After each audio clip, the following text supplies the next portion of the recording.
parce que nous l'aurons élevé au-dessus de toutes choses, malgré les circonstances qui ne nous disposent pas à le louer. Vous savez, bien-aimés, si vous attendez à ce que les circonstances soient favorables pour que tu commences à l'élever, pour que tu commences à l'adorer, alléluia, tu attendras peut-être même le retour de Jésus-Christ, parce que les circonstances, alléluia, elles changent. Mais il y a quelqu'un qui ne change pas. Ce soir, nous avons au milieu de nous quelqu'un qui ne change pas. Il s'appelle le maître des temps et des circonstances. C'est lui qui les change. Alléluia. Et c'est lui que nous allons élever. Je vais vous inviter tous à vous tenir debout et élever. On va élever le nom de Jésus. Oh, rababa, shandaria, rababa.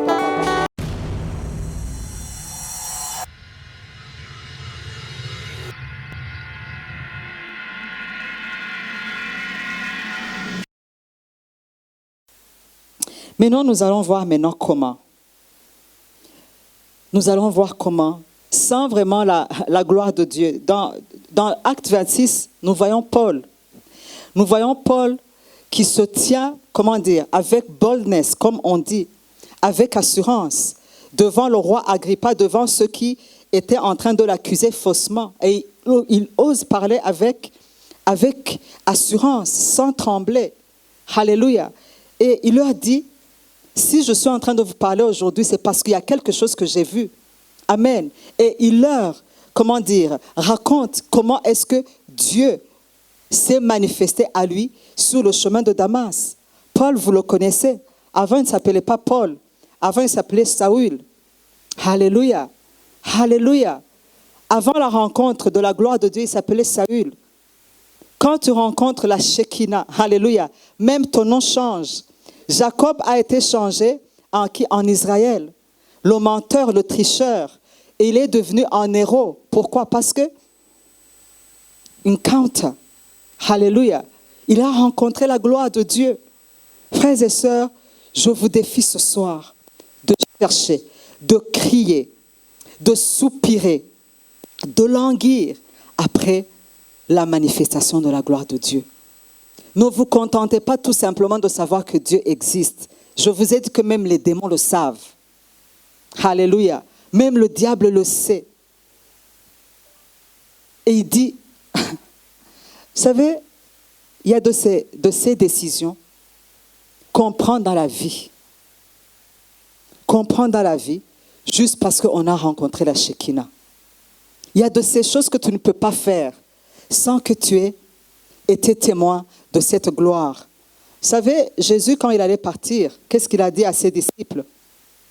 Il a dit, quand le Saint-Esprit viendra sur vous, vous serez mes témoins à Jérusalem, Juda, Samarie et aux extrémités de la terre. Alléluia. Il leur a dit, c'est quand le Saint-Esprit sera sur vous. Le Saint-Esprit, c'est qui? Le Saint-Esprit, c'est Dieu qui se révèle. Alléluia.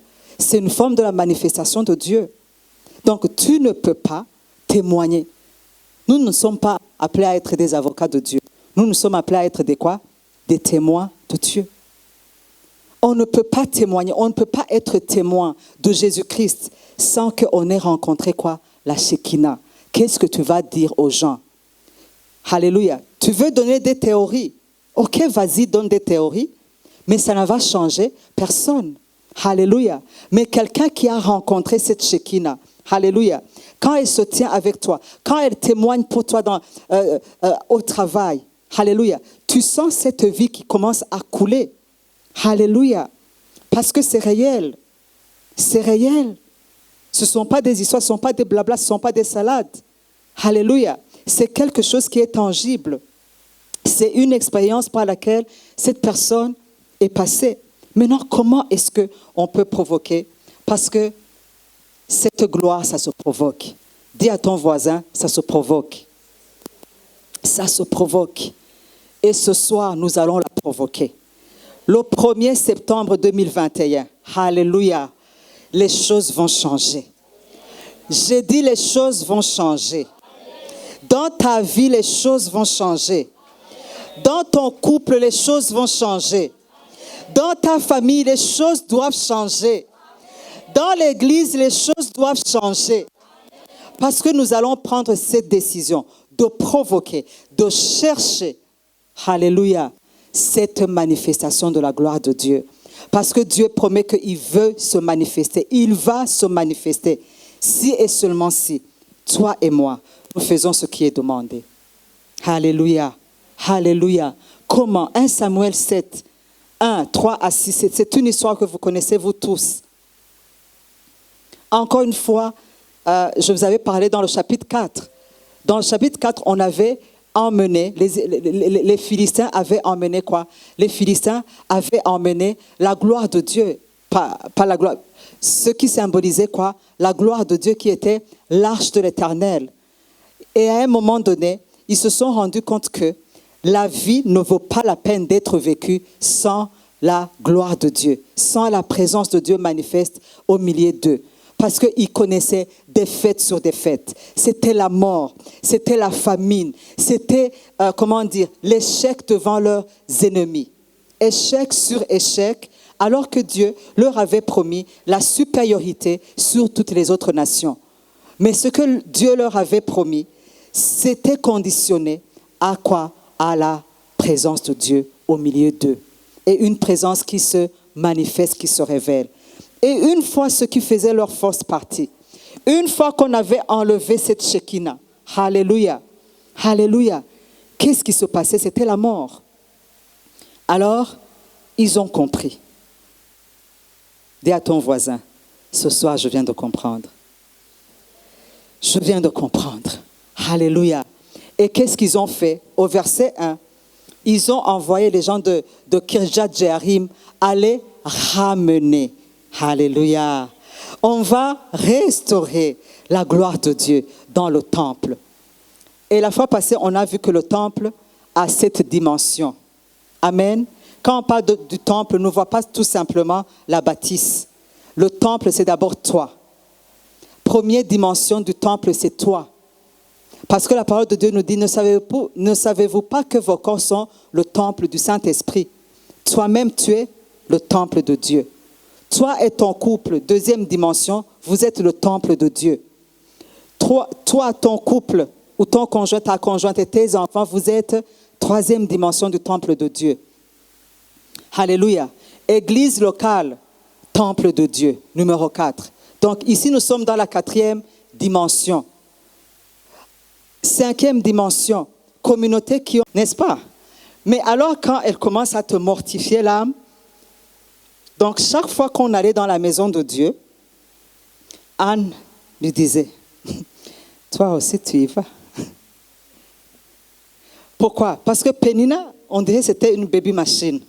Chaque année, bébé. Chaque année, bébé. Je pense que même son mari n'avait même pas besoin d'efforts à fournir.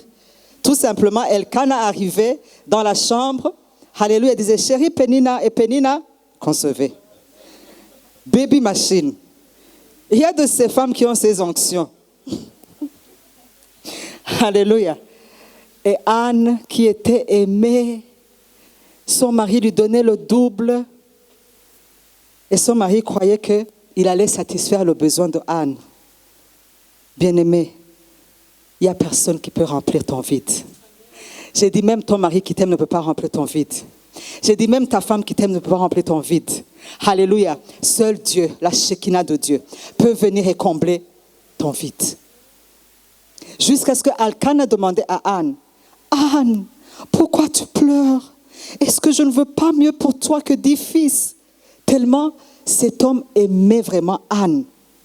Alléluia. Mais malgré tout l'amour, vous savez, les hommes, nous avons des limites. Malgré tout l'amour que lui donnait son mari, Anne avait toujours cette tristesse de ne pas pouvoir enfanter, de ne pas pouvoir porter un bébé comme les autres mamans. Et quand il venait à la maison de Dieu, sa rivale, je pense, avec toute une ribambelle de bébés, de 1 an, de 2 mois, de 3 ans, 4 ans, une ribambelle. Est-ce que vous voyez la scène? Elle montait dans la maison de Dieu avec une ribambelle d'enfants. Et Anne là-bas, seule. Et comme si ça ne suffisait pas, il disait, hey, now watch. Tu oses venir. Nous allons rendre grâce à Dieu. Toi, qu'est-ce que tu vas rendre? Vous avez été déjà mortifié à ce point-là, jusqu'à ce que cette femme ait eu une douleur qu'on ne peut même pas exprimer. Quand elle est arrivée dans la maison de Dieu, elle s'est assise dans un coin. Elle a commencé à prier. Seigneur, Seigneur, donne-moi un enfant.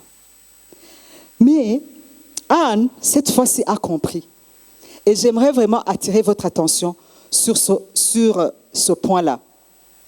Peut-être qu'Anne, toutes les autres années, ait demandé un fils, peut-être pour montrer à Pénina qu'elle aussi, elle est capable. Seigneur, bénis-moi pour que mon voisin voit aussi que moi je suis capable. Donne-moi une voiture pour que... Fais-moi ça pour que les autres voient que moi aussi je suis capable. Vous savez, ces prières, je ne pense pas que Dieu les exauce. Parce que ce sont des prières charnelles qui vont donner gloire à qui? À l'homme.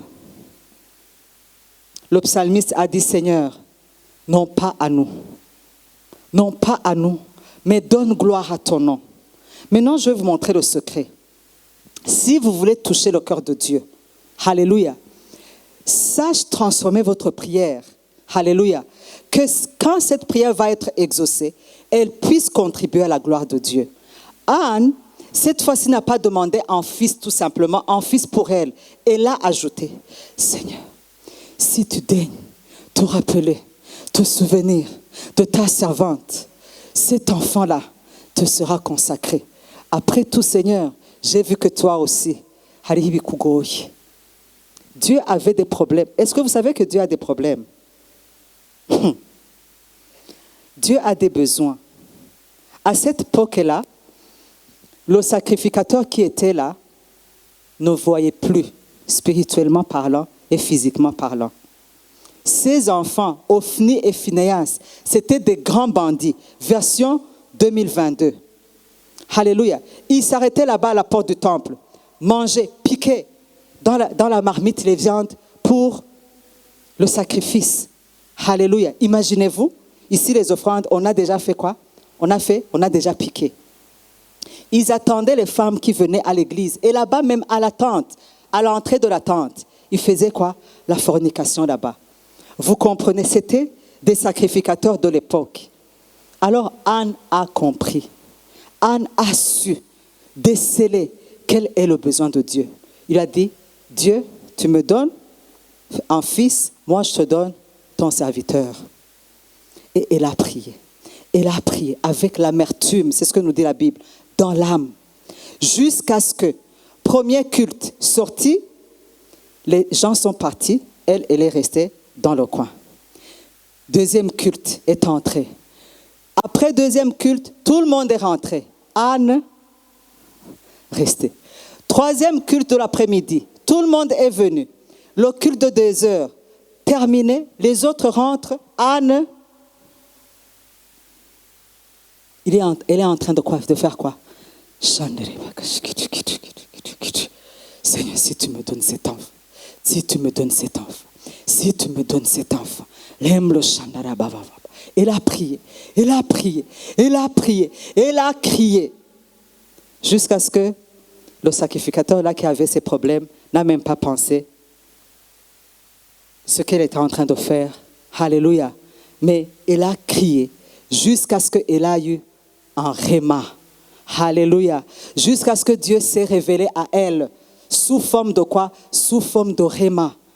Et le même sacrificateur qui n'avait même pas compris ce dont elle était en train de prier, ce pourquoi elle était en train de prier, lui a dit que l'Éternel t'exauce. Et l'année qui suivait, Anne portait qui? Anne portait Samuel. Et n'a pas seulement porté Samuel, n'a pas seulement eu Samuel. La stérile a enfanté 6 fois.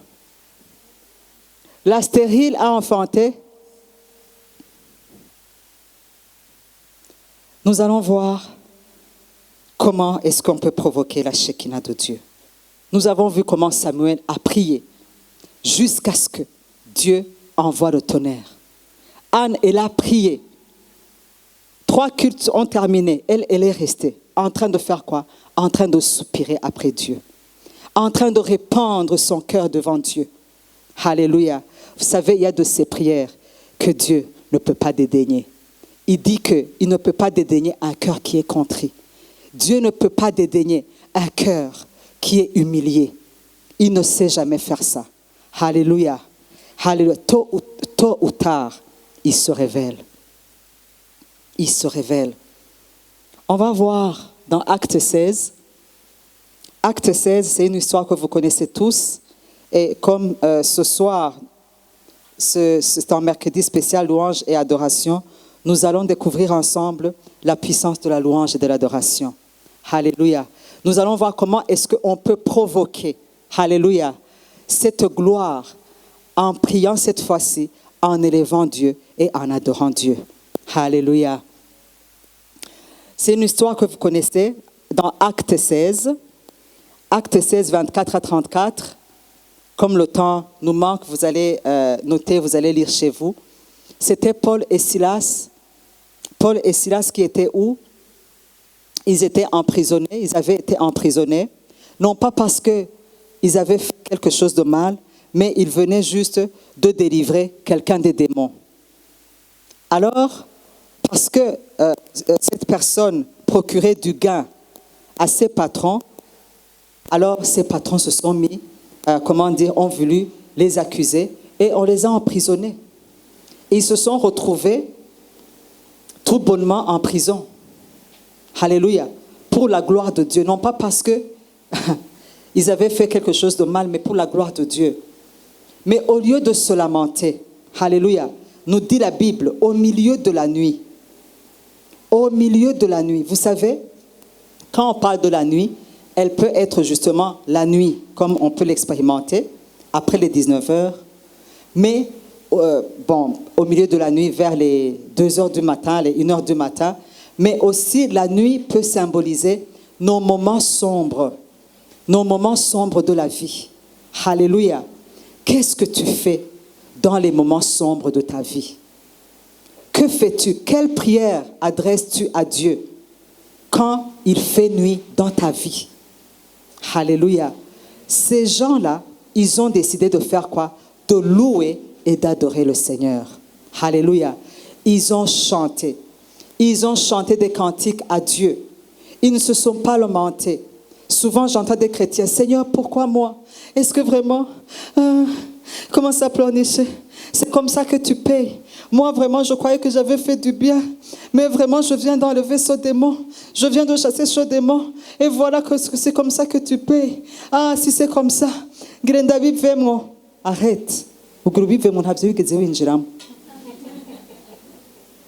Alléluia.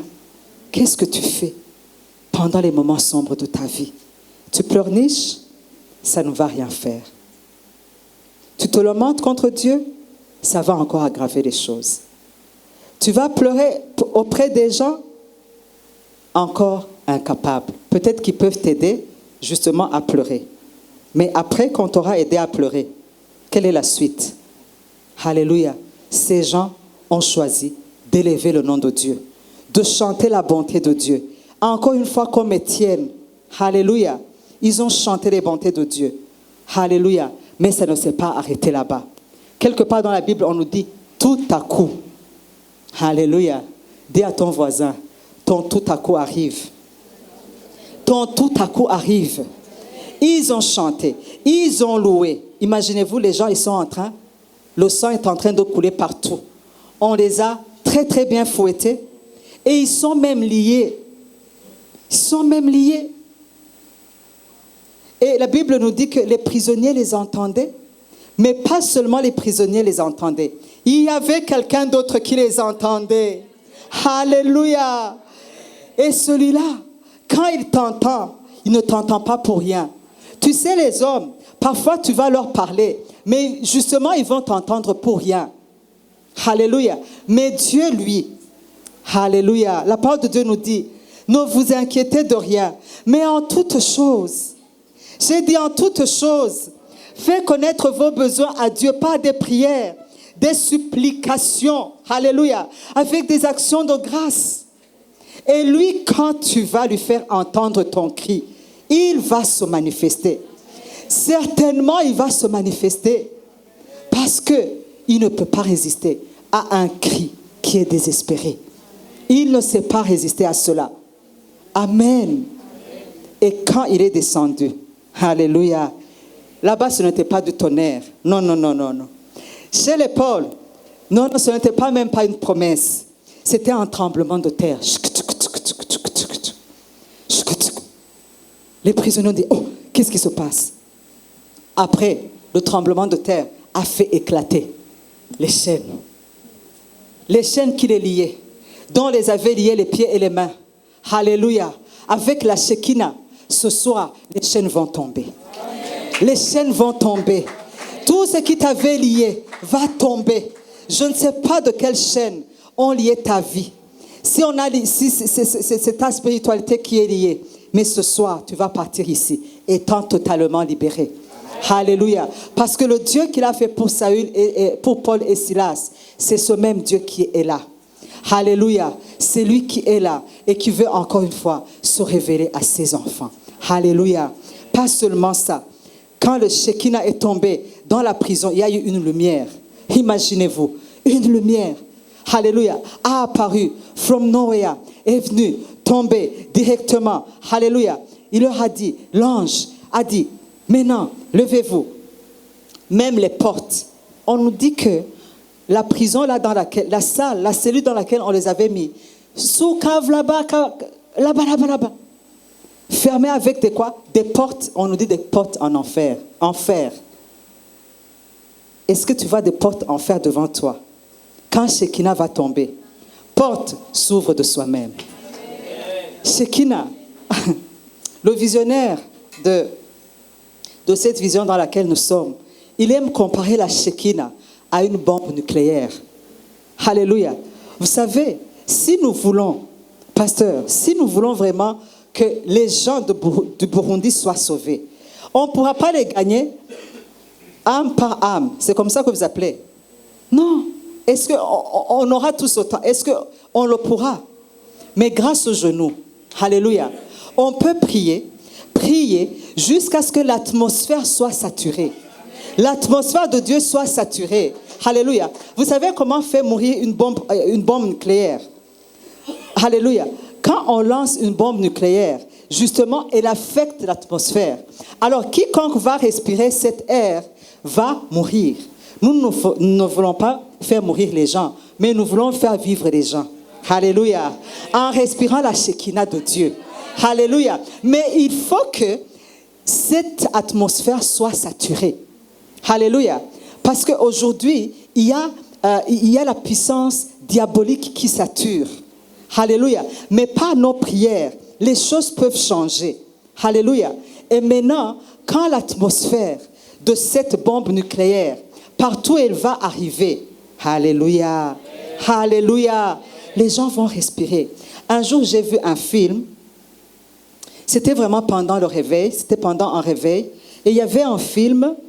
Et ce film, les gens y priaient. Les gens de ce village, ils ont prié et ils voulaient voir les gens de ce village être sauvés. Ils ont prié pendant longtemps. Parce qu'avant, il y avait des sorciers, il y avait, des marabouts, eux aussi qui incantaient leur mauvais esprit et c'est une onction. Partout, c'est de l'onction. D'accord?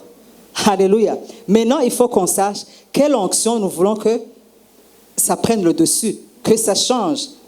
Nous voulons que les Burundis respirent quelle onction? Des marabouts ou bien de Christ? C'est à nous de choisir. Et ils ont prié jusqu'à ce que les gens, ils étaient convaincus quand ils étaient dans les cabarets. Touchés comme ça par la présence de Dieu.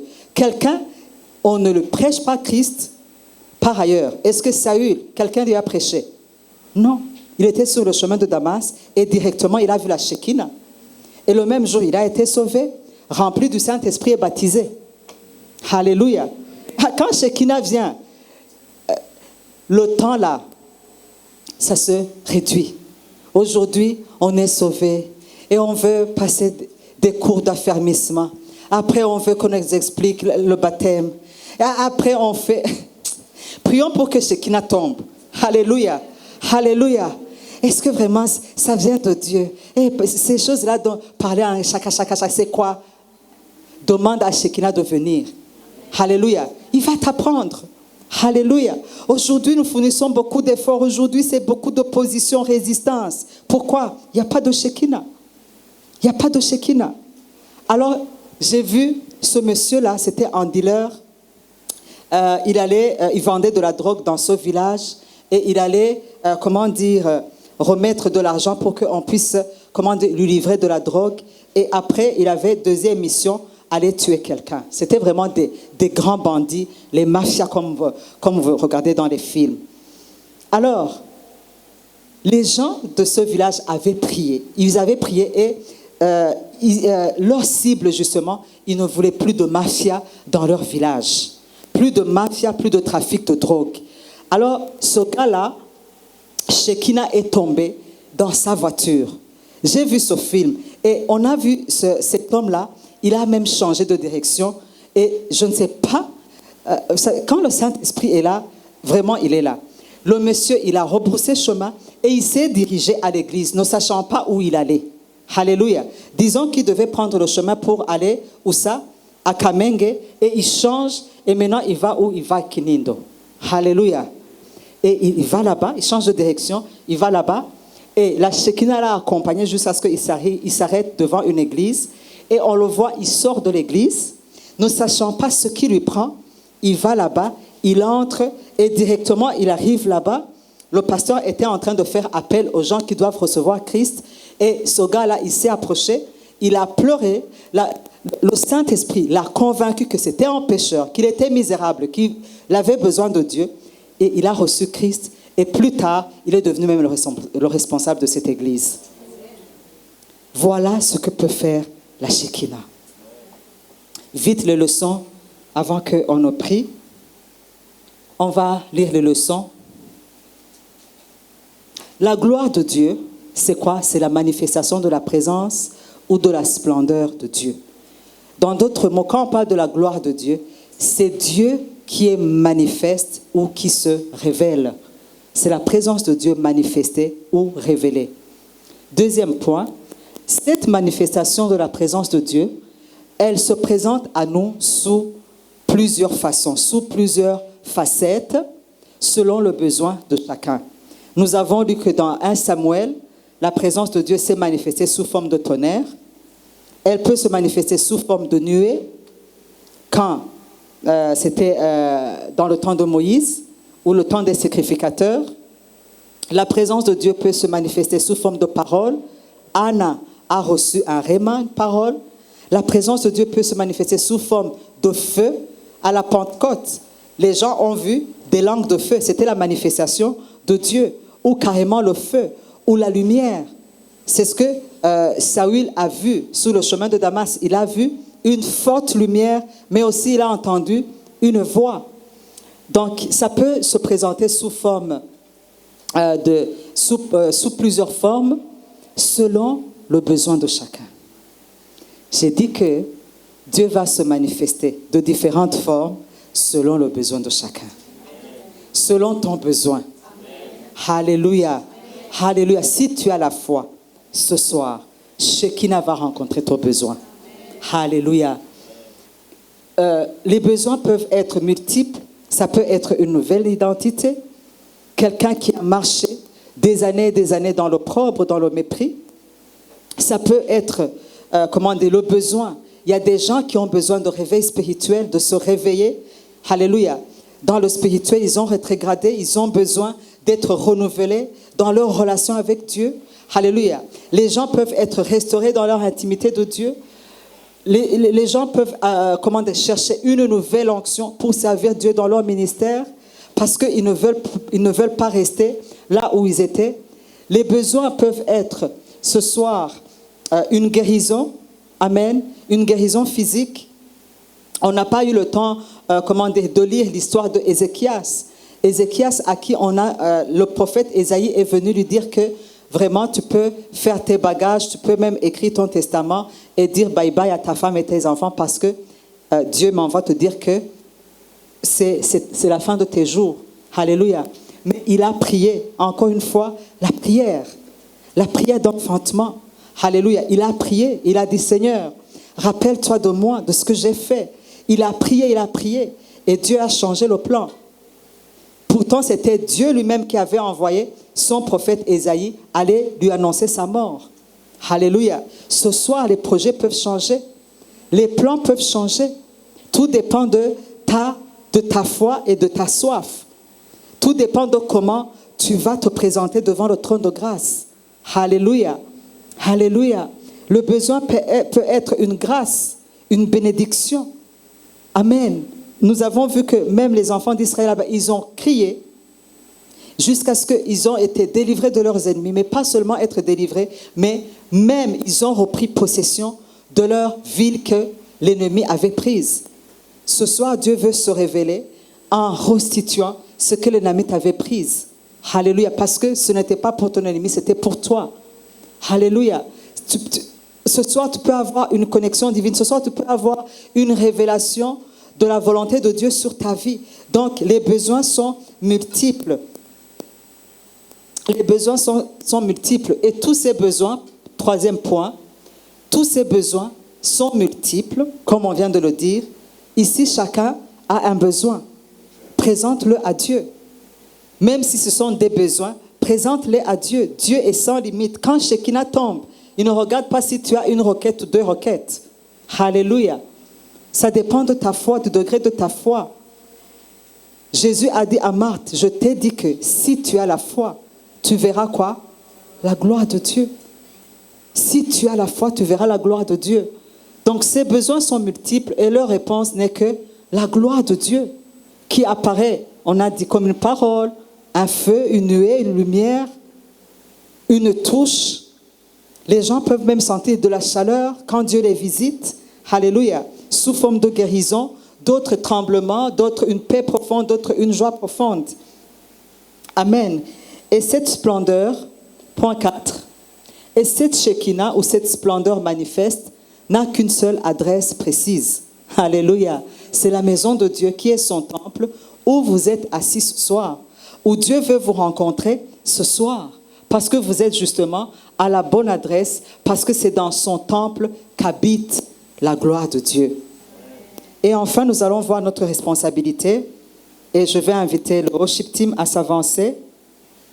Nous allons voir notre responsabilité, parce que avec Dieu, il y a ce que Dieu fait et ce que toi aussi tu dois faire. La responsabilité n'est autre, c'est la foi en sa parole. Comme nous venons de voir, Jésus a dit à Marthe, si tu crois, tu verras la gloire de Dieu. Ta foi. Deuxième chose que tu peux faire, tu peux te repentir. Nous avons vu les enfants d'Israël, ils se sont repentis. Pourquoi? Parce qu'ils s'étaient détournés de Dieu. Donc là-bas, on a écrit repentance si besoin il y a. Troisième responsabilité, c'est cette grâce, c'est cette soif, cette soif désespérée qui va te faire, pas prier tout simplement, mais crier, Seigneur, fais-moi voir ta gloire. Alléluia. Parce que nous avons vu que toutes les personnes qui ont prié ardemment, désespérément, alléluia, sans aucune autre chance. Vous savez, il y a des fois où nous présentons des requêtes devant Dieu, mais nous avons encore d'autres solutions. N'est-ce pas, pasteur? Nous savons que même si Dieu ne répond pas, alléluia, je peux appeler tonton, il peut me dépanner. Alléluia. Là, tu n'es pas encore désespéré. Là, tu es désespéré quand il n'y a pas d'autre issue. Seigneur, tu apparais ou je meurs. Alléluia. C'est cette grande soif qui va te pousser à crier comme Moïse. Bien qu'il avait expérimenté beaucoup de choses, Seigneur, fais-moi ta gloire. Seigneur, ne nous fais pas partir d'ici sans toi. Alléluia. Au lieu de partir sans toi, vaut mieux rester ici. C'est la vie ou la mort. Mbaya, Kama, Mbaya. Et enfin, la louange et l'adoration. J'ai dit la louange et l'adoration. Une nouvelle onction. Une nouvelle onction pour vous dans la louange et dans l'adoration. Alléluia. Cette louange que quand on va le faire monter à Dieu, cette adoration, Dieu ne peut pas se retenir. Il va envoyer le tremblement. Alléluia. C'est cette prière qui fait bouger le ciel, qui fait que Dieu se lève et que Jésus, en principe, qui est assis à la droite de Dieu, ce soir ne va plus se tenir assis, mais il va se tenir debout. Alléluia. Alléluia. Parce que nous l'aurons élevé au-dessus de toutes choses, malgré les circonstances qui ne nous disposent pas à le louer. Vous savez, bien-aimés, si vous attendez à ce que les circonstances soient favorables pour que tu commences à l'élever, pour que tu commences à l'adorer, alléluia, tu attendras peut-être même le retour de Jésus-Christ, parce que les circonstances, alléluia, elles changent. Mais il y a quelqu'un qui ne change pas. Ce soir, nous avons au milieu de nous quelqu'un qui ne change pas. Il s'appelle le maître des temps et des circonstances. C'est lui qui les change. Alléluia. Et c'est lui que nous allons élever. Je vais vous inviter tous à vous tenir debout et élever. On va élever le nom de Jésus. Oh rababa shandaria rababa. Oh rababa shakara baba. On va élever son nom. On va dire qui il est. Adorer Dieu, c'est dire qui il est. On va dire qu'il est puissant. On va dire qu'il est bon. On va dire qu'il est terrible. On va dire qu'il est redoutable. On va dire qu'il est irrésistible. On va proclamer le nom de Jésus. Le nom de Jésus. Le nom de Jésus. Oh rabababababababa. Oh rababashandarabababa. Sa voix fait trembler les forêts.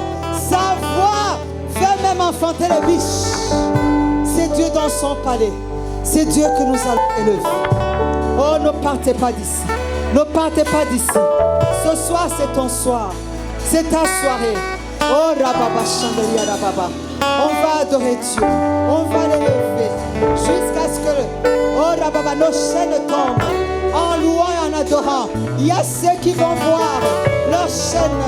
Il y a ceux qui vont même être guéris. Dieu va vous parler.